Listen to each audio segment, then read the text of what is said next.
El concepto de utopía es un concepto que apunta no a realidades, ni menos a realidades medibles o tangibles. Apunta a sentidos posibles.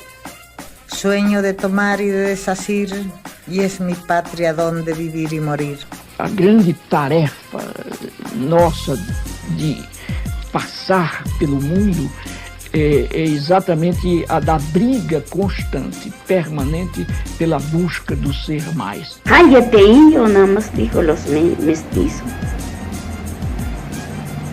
Por eso ahí poco a poco me empezó a organizar la gente. Anansi, Tejiendo Horizontes, una parcería de IPECAL con la Red de Metodologías Críticas. Estamos entonces en más un Anansi, esta vez con José Miguel, también conocido como El Mono. Entonces, para empezar, me gustaría te preguntar, ¿quién eres? Bueno, yo soy un abuelo, educador popular,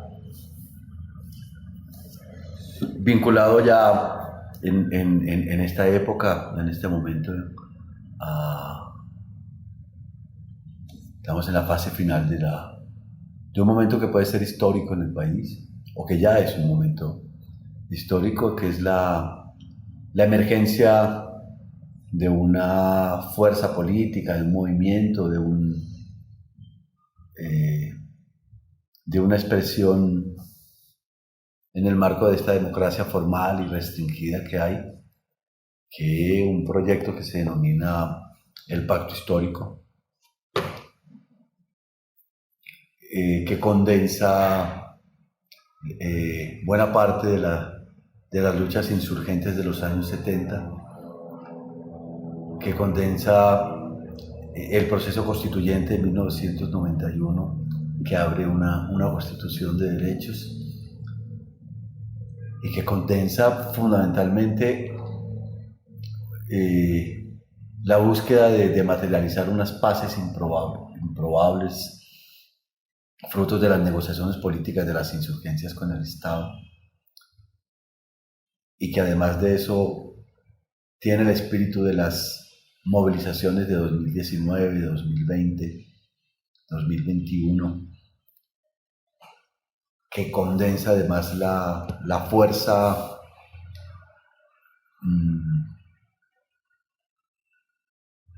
del mundo de las mujeres,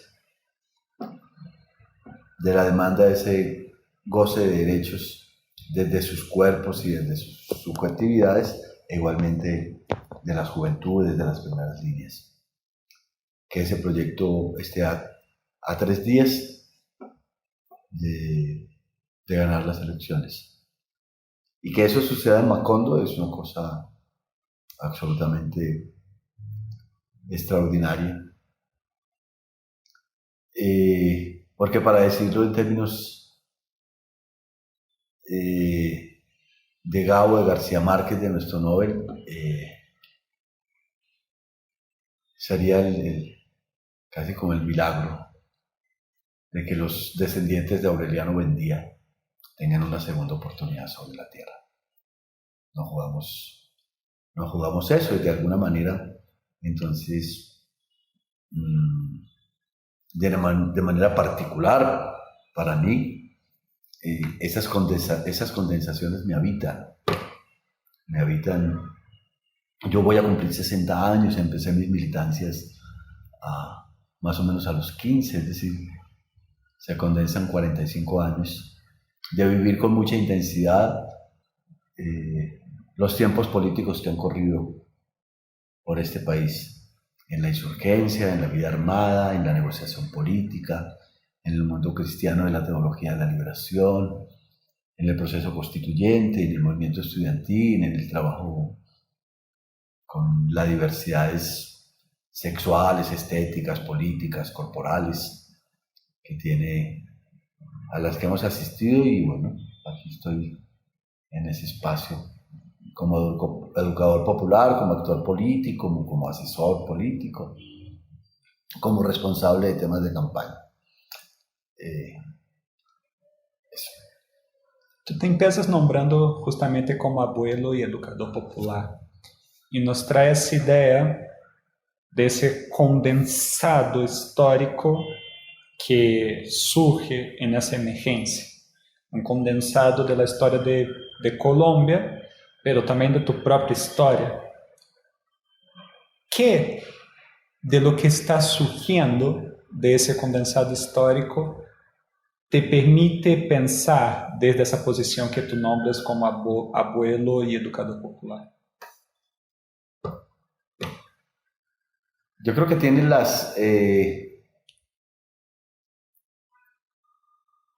tanto el abuelo como el educador popular, digamos que caminan en paralelo, porque también son los pasos, son el camino recorrido, el que te va dando la posibilidad, en el que te sientes con algunas seguridades para plantearte como educador, ¿cierto? Por la experiencia. ¿Sí?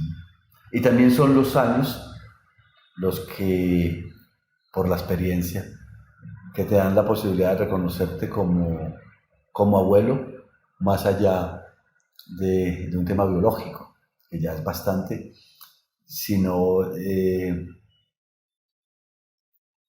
del lugar y de las experiencias que te habitan. Y entonces ambas pasan por la palabra, el educador y el abuelo. Ambas pasan por la piel y por el afecto. Ambas pasan por desear, gozar y provocar que aquel que es sujeto de tu propuesta de educación o a quien es sujeto de tu propuesta como abuelo tenga las mejores posibilidades para que también pueda hacer ellas y ellos su propio camino. ¿Sí? Y no lo había reflexionado antes de esa manera, pero sí, ambos están cargados de sabiduría. Y en el caso mío, de la búsqueda de sabiduría, en el conocimiento, en el saber, en los libros y en el cuerpo y en la práctica, en la praxis, ¿no? Como acción reflexionada. Uno se hace abuelo a partir de reflexionar lo hecho. Y en términos muy de Freire, pues el educador popular es un hombre práctico, que trabaja la reflexión con base en lo hecho para volver a hacerlo, quizás de otra manera. Y esa experiencia que nombras, que atraviesa la palabra, pero también la piel y los afectos, que está en esa búsqueda, pero a su vez en ese anhelo de construcción de futuro de aquellos implicados, ¿cómo esto dialoga con su visión de lo que significa ese momento histórico del pacto? Yo creo que es una muy buena relación el traer la palabra, porque este proyecto, este país que se ha construido de manera bicentenaria desde la independencia frente al imperio español, la palabra fue permanentemente suplantada por las armas. Y la palabra del ágora fue reemplazada por los fusiles. Y la conversación, el diálogo fue reemplazado por el golpe de Estado, por el asalto, por la revolución y la contrarrevolución, por la insurgencia y la contrainsurgencia. No hemos sido capaces de construir una nación de manera bicentenaria, y lo que hemos construido es un teatro de operaciones de guerra que atraviesa nuestra cotidianidad. Entonces, la aparición de esa palabra hoy, la posibilidad de que los colombianos y las colombianas optemos desde proyectos muy diversos por resolverlo, o al menos por clarificar el mapa político en el que estamos y que lo definamos hacer en las urnas es muy, muy interesante, es muy complejo. Es muy complejo. Y a lo que uno aspiraría, o a lo que yo aspiro, al proyecto en el que estamos agenciando, que está emergiendo, es que la palabra encarnada en los derechos, es decir, que la palabra, que la semántica y que el relato de los derechos humanos se haga una realidad a partir de que la gente pueda emerger con su cuerpo y gozarlo en el más profundo de los sentidos. Los derechos solamente existen cuando son gozados. Para que se goce tiene que haber cuerpo, tiene que haber imaginación, tiene que haber creatividad. Y eso es lo que yo creo que es la emergencia en el mundo de la complejidad, y es lo que diría que es un movimiento disruptivo de la palabra y un movimiento disruptivo de la acción política. Y eso es lo que se juega ahora. Tú trajiste la cuestión del condensamiento histórico, y ahora que tú hablaste de ese cuerpo que goza, me vienen dos imágenes, ¿no? En otro momento tuvimos la posibilidad de conversar y tú contaste ese proceso electoral como la muerte de un ciclo para una nueva renovación. Y yo te escucho y pienso una primera imagen, ¿no? Con Jaime Batman Cañón diciendo: hay que cantar, hay que celebrar la vida, porque quien vive en función de la muerte está muerto. Hablando de eso al principio de los 90s y fines de los 80 realmente, creo. Y ahora surgiendo la cuestión del vivir sabroso, ¿no? Una narrativa de vida que se está constituyendo en ese condensamiento histórico que tú nos estás nombrando.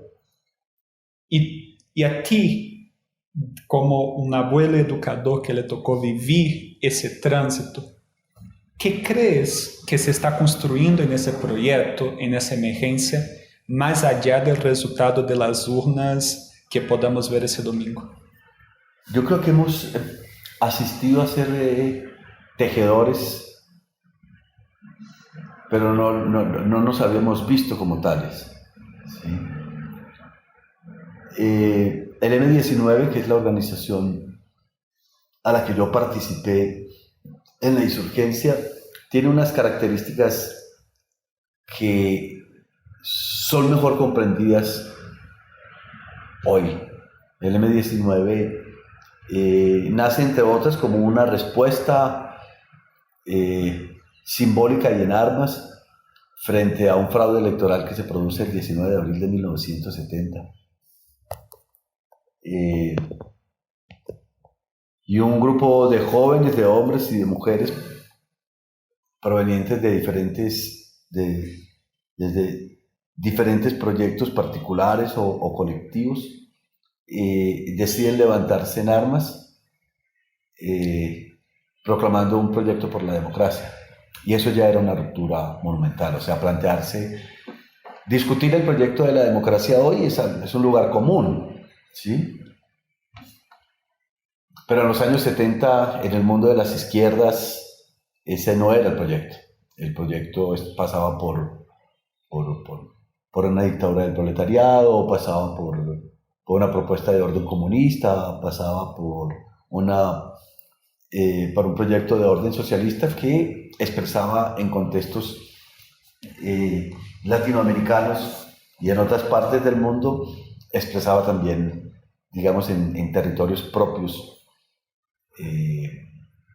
la Guerra Fría, el enfrentamiento y el copamiento de los Estados Unidos y la Unión Soviética y la URSS.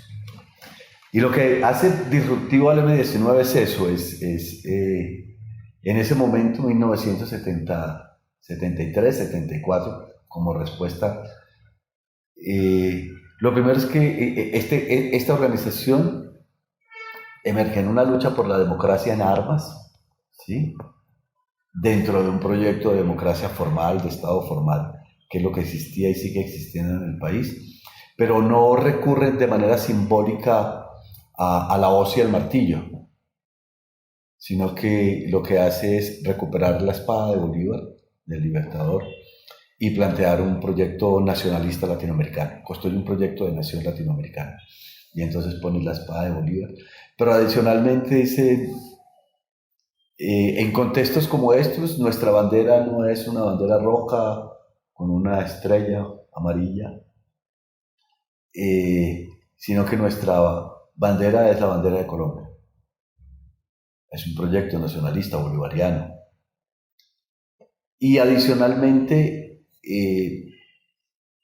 propone que su himno es el himno del país y no necesariamente la internacional. Es decir, hace un rompimiento conceptual y hace un rompimiento en la práctica que indica democracia, que indica nación, que indica pensamiento bolivariano, que significa América Latina, que significa además el encuentro de lo mágico como proyecto político. Y cuando referenciamos el proyecto de lo mágico como expresión de lo político, hacemos referencia a que su base conceptual no está puesta en el marxismo, no está puesta en el leninismo, ni en ninguna de sus versiones, sino que se plantea como un proyecto macondiano.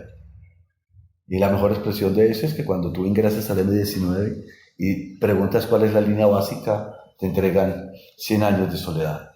Y eso se materializa en que los nombres que nosotros adoptábamos en la guerrilla eran todos sacados del mundo mágico de Macondo.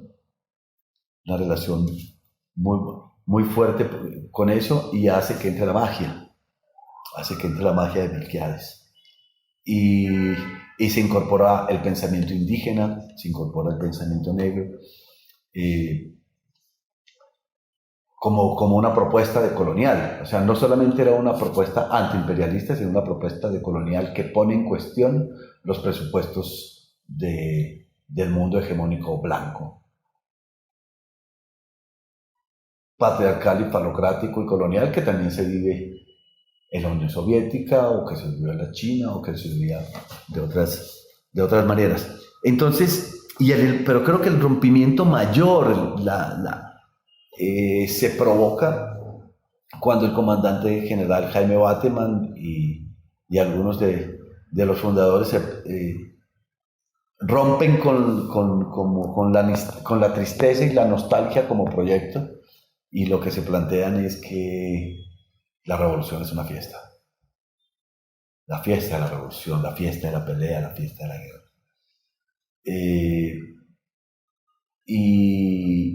Y se plantean además el tema del amor político y la victoria como una posibilidad ética. Y las armas en función de la negociación y la paz como el horizonte estratégico. Aún más en medio de la guerra. Eso es fácil ponerlo hoy, pero hace 40 años era un anatema.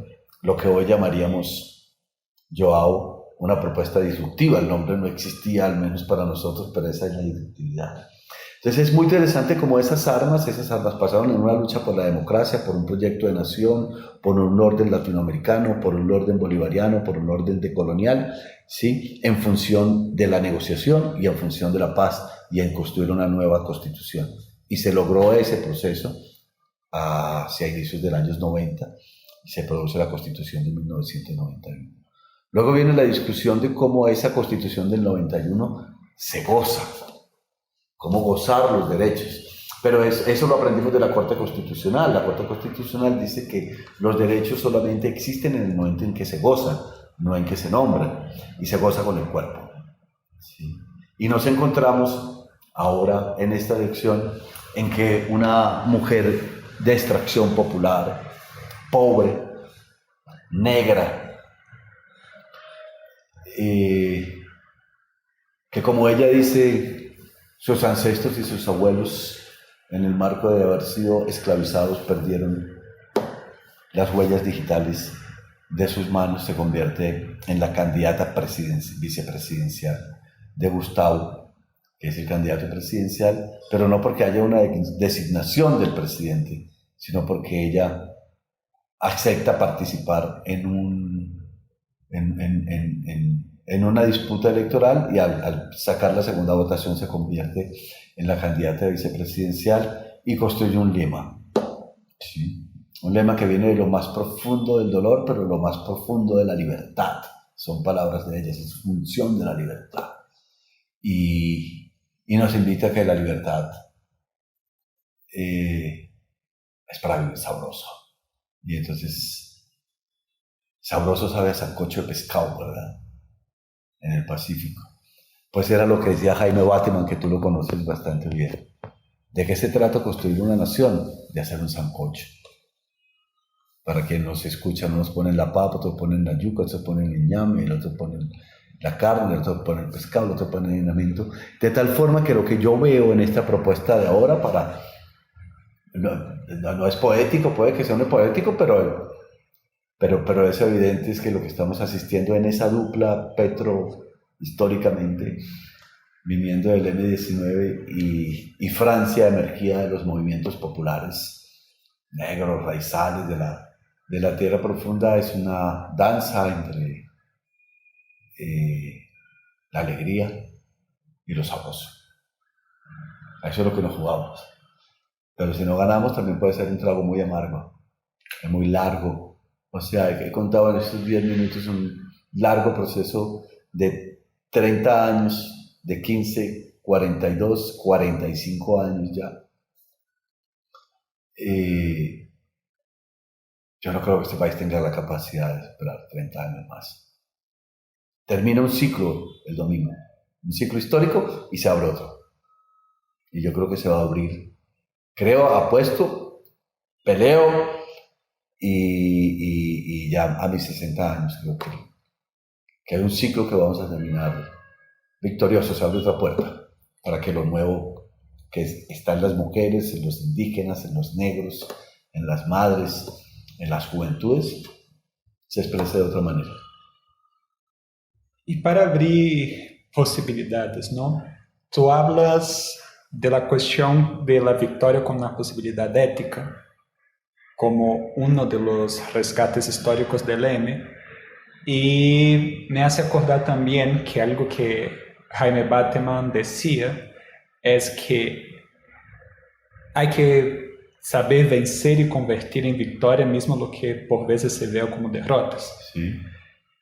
Y haciendo una pequeña distorsión, tal vez, una pequeña pausa para contextualizar, un proceso político que venía de no conseguir tener más de 7 representantes en Senado emerge en esa danza que tú llamas con 20 candidatos al Senado. De los cuales 10 mujeres, 10 hombres. De los cuales 10 mujeres, 10 hombres, justamente, que representan esa danza de condensamiento histórico, como tú decís, actores nuevos que emergen, pero también un reconocimiento a personajes históricos, incluso de personas que no caminaron por este mismo camino, y cito como ejemplo Piedad Córdoba. En ese mismo marco de proceso, el uribismo, que fue considerado uno de los, como el marco histórico de intento de apagamento y de victoria por la guerra de toda esa trayectoria que narras, mismo que sepamos que esté involucrado en la campaña de Rodolfo, sale del protagonismo político, al menos en el escenario público, no por voluntad propia, pero por un desplazamiento de sentidos, ¿no? Entonces, sabiendo que existe el deseo y la apuesta por la victoria en las urnas de la elección,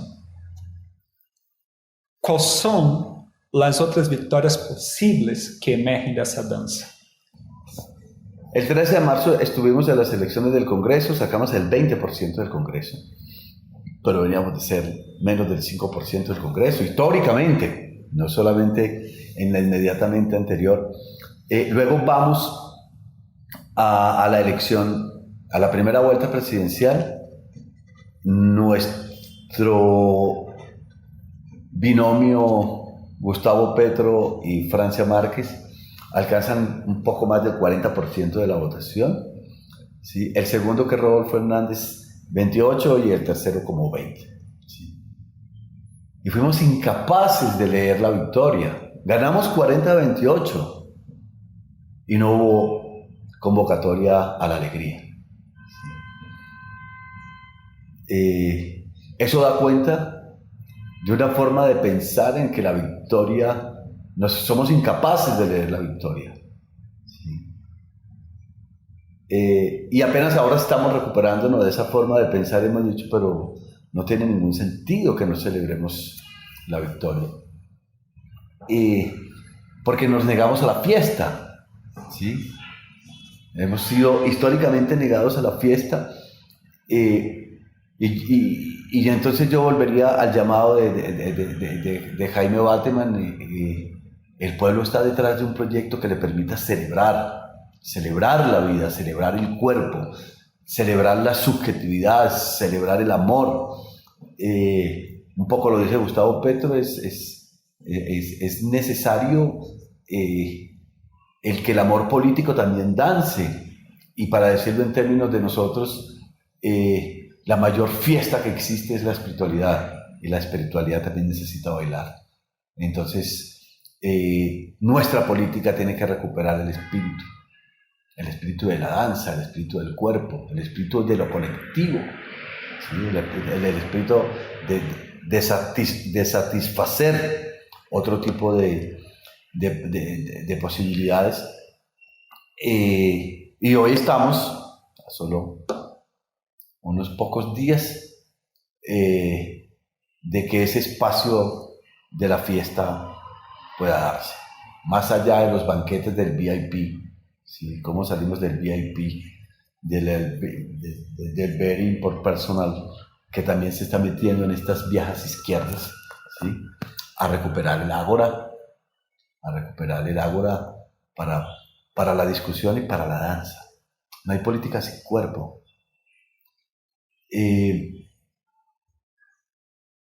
Para quienes les gustan las propuestas, digamos, una revolución triste es una triste revolución, un socialismo triste es un triste socialismo, una democracia triste es una triste democracia. Así que hay que convocarnos de otra manera, hay que aprender a convocarnos de otra manera. Y entonces la alegría es un derecho, la felicidad es un proyecto. Y los caminos de una democracia caminada de otra manera nos van a dar esa posibilidad. De hecho,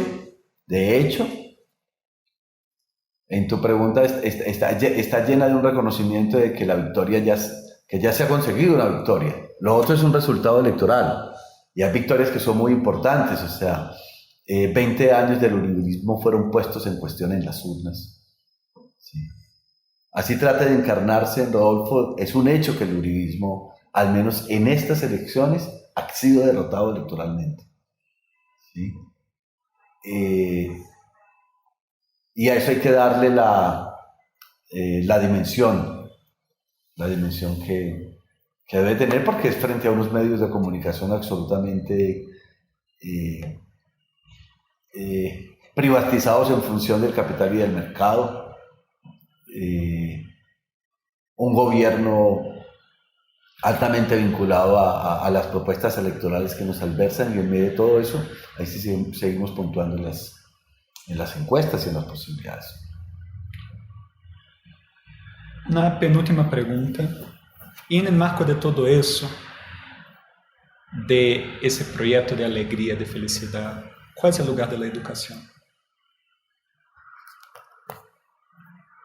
El lugar es... La educación no es el centro, ¿sí? No es el centro, digamos, como propuesta conceptual, sino que se ha convertido en el elemento que ala otras posibilidades.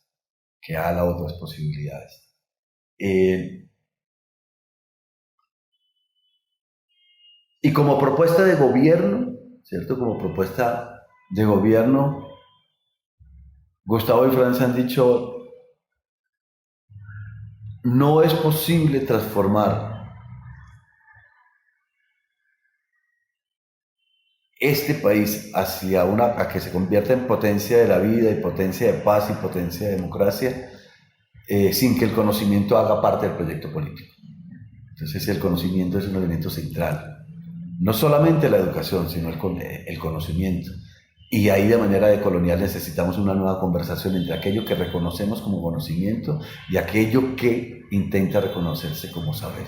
O sea, necesitamos otro tipo de aprendizajes. Necesitamos conocimientos más cercanos a la disruptividad y donde la propuesta central no sea la metodología y la pedagogía. ¿Sí? Tienen que ser conocimientos disruptivos más allá del currículo y mucho más allá de la academia, y conocimientos disruptivos que vayan más allá, ¿sí? Y que desnuden el que no existe un único método científico, sino que hay otros cuerpos que conocen, que construyen ciencia, que construyen ciudadanía, que construyen conocimiento, que construyen saberes, distinto al eje de las X, al eje de las Y. Un nuevo conocimiento disruptivo es un conocimiento de orden complejo y de orden cuántico, que rebasa el que las cosas son falsas o verdaderas. O para decirlo con el pensamiento epicúreo de la naturaleza de las cosas, o de la traducción de Lucrecio, o del mismo Heráclito, ¿sí? No solamente es válido el que el hombre no puede bañarse 2 veces en el mismo río porque el río fluya, sino porque de manera continua los bañistas son distintos y el río también es distinto. O sea, el río tiene más de 2 orillas. No es una tabla de verdad, sino que hay otras posibilidades. Entonces tiene que entrar el conocimiento negro, el conocimiento indígena, el conocimiento de las mujeres, el conocimiento de la diversidad, el conocimiento de la diferencia, el conocimiento de la espiritualidad, el conocimiento de la subjetividad, el conocimiento de otras formas de relacionarse. Entonces ese es un lugar fundamental. Pero para que ese conocimiento se dé, es necesario que haya alimentación, que haya soberanía alimentaria, que haya el derecho a comer, ¿sí? Para que el estómago, en medio de su necesidad, no se coman las neuronas, como dicen Gustavo y Francia. Así que necesitamos un tema de conocimiento. Algunos lo ponen de orden cerebral, pero yo lo quiero dejar abierta. Es un tema también de orden estomacal en términos de soberanía alimentaria, pero también es de orden espiritual. En un proyecto por la libertad, para que los jóvenes, las jóvenes, los niños, las niñas y los ciudadanos y las ciudadanas de este país puedan definir con libertad lo que quieran hacer de sus proyectos de vida. Y para cerrar, en marco de todo eso, ¿cuáles son tus sueños?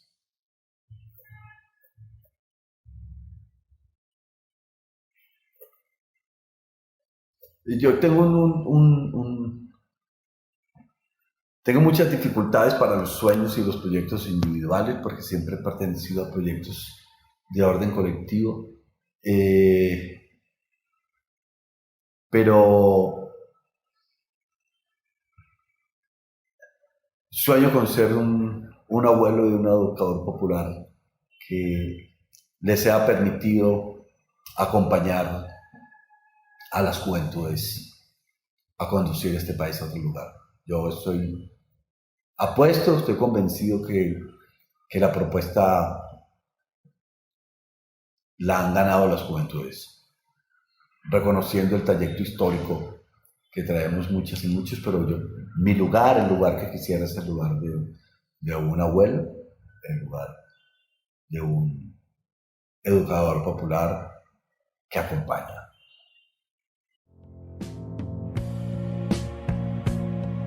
Nancy es un proyecto sembrado desde IPECAL, Instituto de Pensamiento y Cultura en América Latina. Acesse nuestro site www.ipecal.edu.mx o nuestra página de Facebook para conocer un poco más de nuestro proyecto.